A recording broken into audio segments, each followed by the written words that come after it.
So, okay, here we go. As we are zhuzhing into the center of our year, and you know, we all had these big hopes and dreams, big for this new year. We all be like, oh, it's gonna be fabulous, you know, like you hear me say, Pixies are gonna dance, Aladdin's gonna come visit me in the middle of the night, Harry Potter's gonna ding me on the head, it's gonna be great. Nothing will ever faze me again. I'm on track. I've got my plan for the year, and it's gonna be amazing. 24 karat magic in the air. That's great. Until it's not. Until it's not. Stuff happens. I nearly said that it happens, but it does, right? Stuff happens. And that can range from anything from outside dramas to internal dramas, you know, and just physical illness and whatever is going on. For those of us with kitty winks, you know, hello, there's a whole nother universe of troubles over there. Whether you're dealing with emotional eating and sort of stepping into the whole, how do I love myself? Because I, you know, when I was in my own diet hell for 30 years, I knew that I needed to love myself. Like, I knew that was the key. I was not a moron. Google told me that. Google told me I was not a moron. Google told me the way to end the battle with the eating dilemma was to love yourself. And I was like, thank you, Google. Like, that's so super helpful. How the hell do you love yourself? Oh, baby, you should go and love yourself. There was no further steps after that. There was no more explanation. Like, just love yourself. And I'm like, what the... How do you do that? Like, oh, thanks, Einstein. Super helpful, but how do you do it? And so here's the little tip that I want to give you for today, because honestly, I swear to you, I swear, the self-love is actually always there when you take away the masks and the turmoil and the distractions from it. It's actually living inside. It's been there the whole time. So it's not a matter of something, how do I create this thing? It's more a matter of how do I tap into this thing? And so I'm going to... Eventually now, I think I've rambled enough that I'm going to give you these 3 tips. And there's just 3 words. And they've been my key words for probably, Smithers, excellent, probably about 2 to 3 years now. Excellent.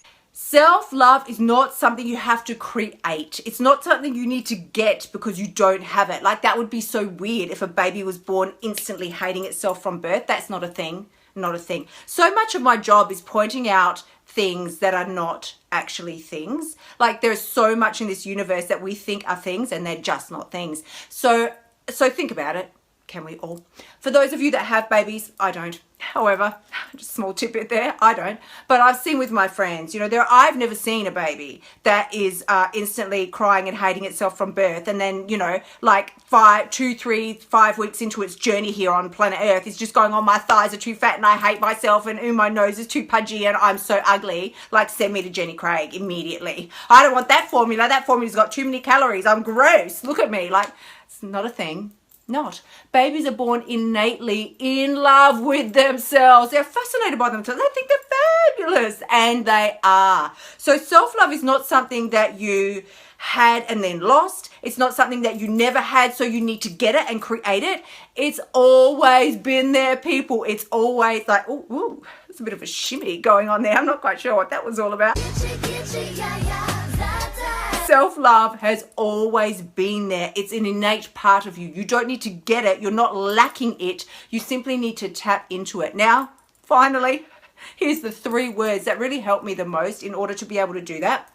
Because what happens is when we are conflicted within ourselves and our actions, we lose sight of the beauty that is us. It's like a Mary Poppins movie or something. A spoonful of sugar. We lose sight of the essence of us, and we get very confused and upset with ourselves about our actions.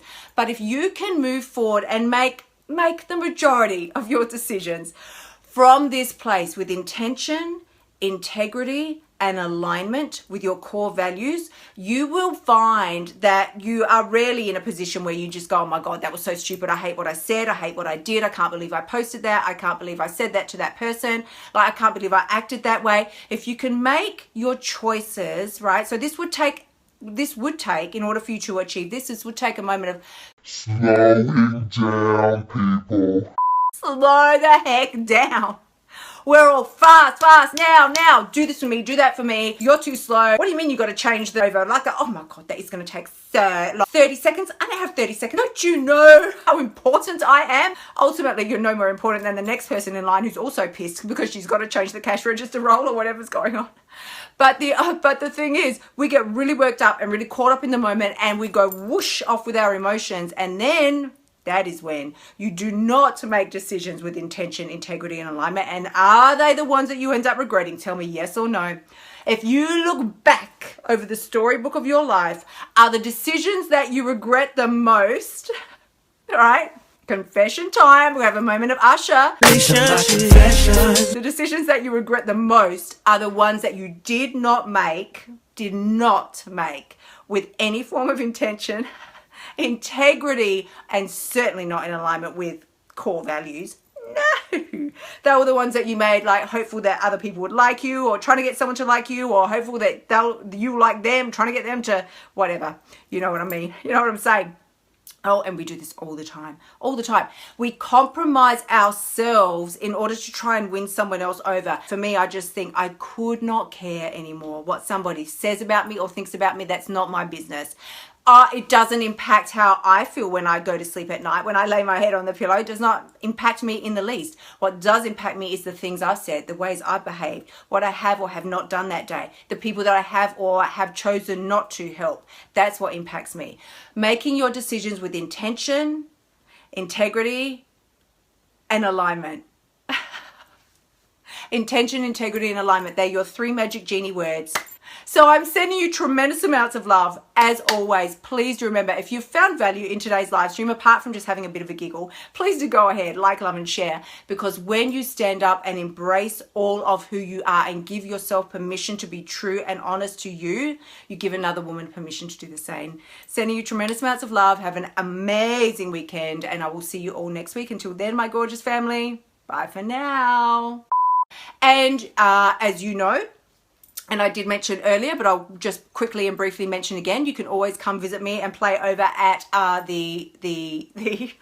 are nothing about us women that is bleh, nothing. It's only fabulousness oozes from our pores.